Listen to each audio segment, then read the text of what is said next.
Okay. Sallallahu ala sayyidina Muhammad wa ala sahbihi wa sallam. Assalamualaikum warahmatullahi wabarakatuh. Okay. Nandito tayo ngayon sa Jabal Al-Thawr. Okay? Al-Thawr. Ayan o. Nasa taas. So, nung panahon na Propeta Muhammad sallallahu alaihi wasallam. Okay. Nung panahon na Propeta Muhammad sallallahu alaihi wasallam, dahil sa napapansin at nararamdaman ng mga taga-Makkah, lalong-lalong na yung makamak-anak na Propeta Muhammad sallallahu alaihi wasallam, na dahan-dahan pumapasok sa Islam yung mga tao sa taga-Makkah. Kasi alam natin, sa panahon ng Propeta Muhammad sallallahu alaihi wasallam, ang mismong Kaaba ay punong-puno ng mga rebulto. Kanya-kanyang mga idols. So, nasa 360 idols mismo ang nasa loob ng Kaaba na yan, ang laman niya. So, bawat tribo may kanya-kanyang mga idols na sinasambahan at nilalagay dyan sa loob ng Kaaba. Okay. So, that time, dahil sa pagdadakwa ng propeta, paghikayat ng Propeta Muhammad sallallahu alaihi wasallam sa Islam, dumarami ang mga nag-Muslim sa panahon ng propeta.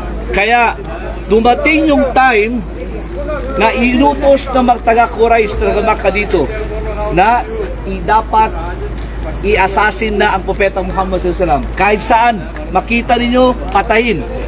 So lahat ng parang ginagawa ng mga taga-Makkah para ma-stop lamang ang Islam, pag-spread ng Islam. That time, natutulog ang Propeta Muhammad sallallahu alaihi wasallam sa kanyang bahay. Okay. Inshallah, makikita rin niyo yung lugar na yun. Okay.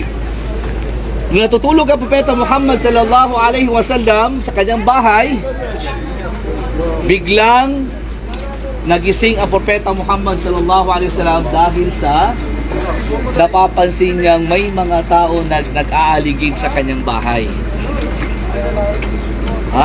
Anong napapansin nila na may nag-aaligid?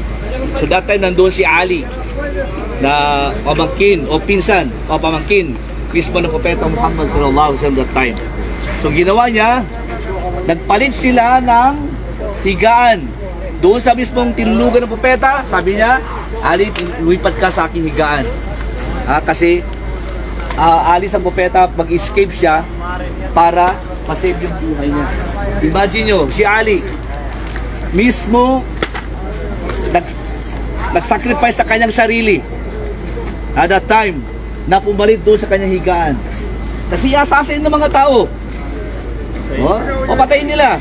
Noong ma-escape ang Propeta Muhammad sallallahu alaihi wasallam, doon yung dumating yung revelation ng Allah subhanahu wa ta'ala. Dumating yung revelation ng Allah subhanahu wa ta'ala na biruin yung lumakad mismo sa pagitan ng mga tao na papatay sa kanya. Hindi siya nakita kahit anino niya. Masya Allah. Yun, isa sa mga miracle na nangyari pa. Mismo dumaan sa gitna na hindi napapansin ng mga papatay sa kanya, assassin sa kanya. Okay. So kasama niya sa kanyang pag-alis doon sa bahay na yun si Abu Bakar Siddiq. Dalawa sila. Ano ginawa nila? Sa halip na dumiretso ng Madina, nag-iba sila ng direksyon. Kasi alam ng mga tao na walang ibang tatakbuhan ng propeta na lugar maliban sa Madina. Okay. So ginawa ng propeta, naglihis sa ibang daanan, umakyat sila dito sa bundok ng Al-Thawr. Kasama si Abu Bakar Siddiq. Okay. Pag-akyat nila dyan sa taas na yan, 3 gabi at 3 araw silang nanirahan dyan sa taas ng Jabal Al-Thawr. Pagkatapos, nung unang gabi, nagpag-akyat ng Propeta Muhammad sallallahu alaihi wasallam sa taas na yan, unang gabi, ang ginawa ni Abu Bakar, pumasok muna si Abu Bakar sa loob, lahat ng mga butas na nakikita niya, tinakpan niya lahat muna yan. Tinakpan niya muna. Nung maklear na ni Abu Bakar Siddiq, saka ngayon niya pinapasok ang Propeta Muhammad sallallahu alaihi wasallam dyan sa kuweba na yan. Sa loob ng Al-Thawr. Sa taas na yan, sa putok na yan. Pinapasok niya ng Propeta Muhammad sallallahu alaihi wasallam sa loob at nagpahinga sila doon nung isang gabi pa. First night niya. Nung first night na yun, biruin nyo, dahil sa sobrang pagod ng Propeta Muhammad sallallahu alaihi wasallam, nakatulog ngayon ang Propeta sallallahu alaihi wasallam sa paanan, sa kupuan po Rasulullah sallallahu alaihi wasallam nung siya ay natulog. Mashallah, natulog ang propeta sa paanan, sa kupuan ng Rasulullah sallallahu alaihi wasallam. Habang natutulog ang propeta Muhammad sallallahu alaihi wasallam, may guba pa ngayon na ahas sa bundok na yan, sa loob ng kuweba. At tinuklaw ngayon si Abu Bakar Siddiq ng ahas. Imagine nyo, habang tinutuklaw ng ahas, natuklaw ng ahas si Abu Bakar Siddiq, ang propeta Muhammad sallallahu alaihi wasallam natutulog sa sakupuan ng Abu Bakar Siddiq sunabi, kasi ayaw ni Abu Bakar na magising, maistorbo ang pagtulog ng Rasulullah sallallahu alaihi wasallam. Imagine nyo. Okay. So hanggang dumating yung pagkakataon na hindi na kayang tiisin ni Abu Bakar ang sakit. Imagine. Masakit. Tuklahin ka ba ng ahas? Kahit sinong lalaki, matigas man. Pag tinukla ka ng ahas, iyak ka talaga. No? So, tiniis yun ni Abu Bakar Siddiq magdamag na gabi. Huwag lang maistorbo ang pagtulog ng propeta Muhammad sallallahu alaihi wasallam. Okay. Nung magising ang propeta, paano siya nagising?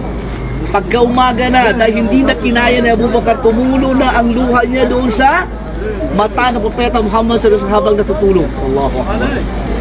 Kaya nung matuluan na ng luha ang mukha ng propeta Muhammad sallallahu alaihi wasallam, doon na nagising. Merong siyang alipin. Mas kwento, ipusa ko na, may aron manguna din. Mayroon siyang helper. So, ang helper na yun, ang trabaho niya, tagapag-alaga lang ng tupa.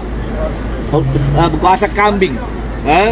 So, ginagawa niya, ang lahat ng mga footprints dyan sa taas na pag-akyat nila, dinadaanan ngayon ng kambing para hindi makita, para ma-divert, para walang bakas ng paa dyan. Okay? Yun yung strategy. So, one time, napag-isip ngayon ng mga taga-Quraysh, kamag-anak na mismo ng Rasulullah sa kalaban niya. Umakyat sila, naisip nila, lahat ng mga bundok inakyat na nila, maliban dito. Kaya sabi niya, baka nandyan.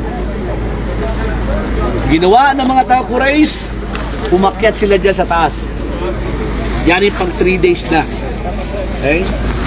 Umakyat sila dyan sa taas. Kung umakyat sila sa taas, habang umaakyat sila, sabi niya,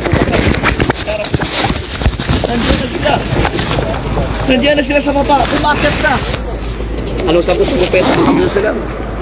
Abu Bakar, huwag kang mag-alala dahil ang pangatlo natin ay walang iba kundi ang Allah subhanahu wa ta'ala. Huwag kang matakot, Abu Bakar. Ang pangatlo natin ay si Allah subhanahu wa ta'ala. Ganun kalaki ang takwa nila, ang tawakkul nila sa Allah subhanahu wa ta'ala. Allahu Akbar. Imagine yan. Ganun kalaki. Imagine nyo, ipagtawakkal nila ginawa sa Allah. Kaya katawan nila, tataba mo siya, kaya sa Allah. Okay.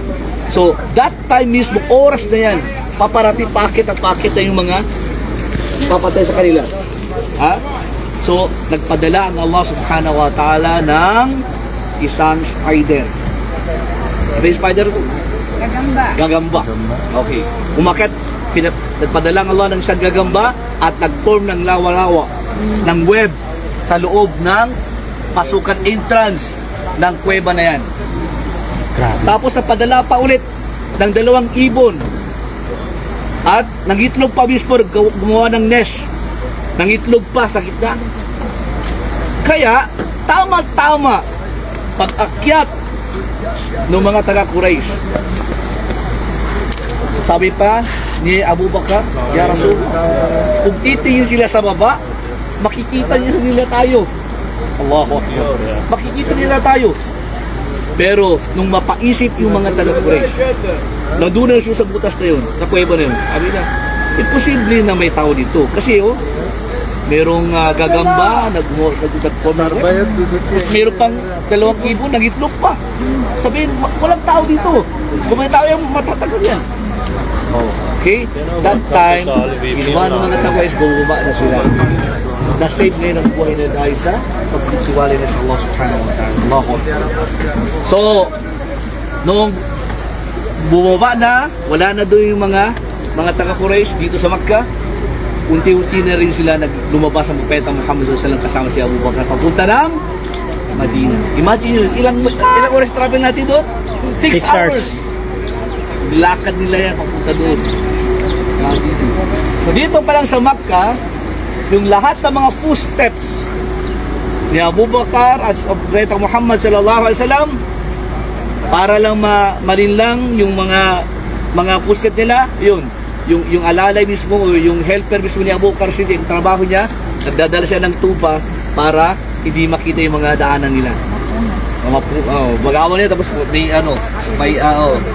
para malinlang yung mga footsteps nila. Okay. So yun, ang kwento dito sa Jabal Aftaur. Dito na yun. Aftaur. Yan. Ito yung nasa loob, ito yung kuweba niya.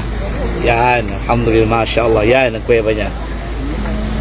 Dito nag-form ng web. At saka merong nest dito. Nangitlog pa. May 2 ibon. Kalapati. Okay? Diyan mismo. Jabal Aftaur. Yan. Yan. Okay, so alhamdulillah. So, yan ang kasaysayan na meron dito sa Jabal Aftaur. Okay, so alhamdulillah. So, inshallah, doon naman tayo sa kabilang lugar na ating bibisitahin naman. Pakita ninyo. Inshallah. Okay, so mag-picture tayo. May nag-aakyat. May nag-aakyat, kaya lang mainit eh. Saka mataas. Mataas, hindi kayanin. Magaga. Okay, syukran. Assalamualaikum warahmatullahi wabarakatuh. Alhamdulillah.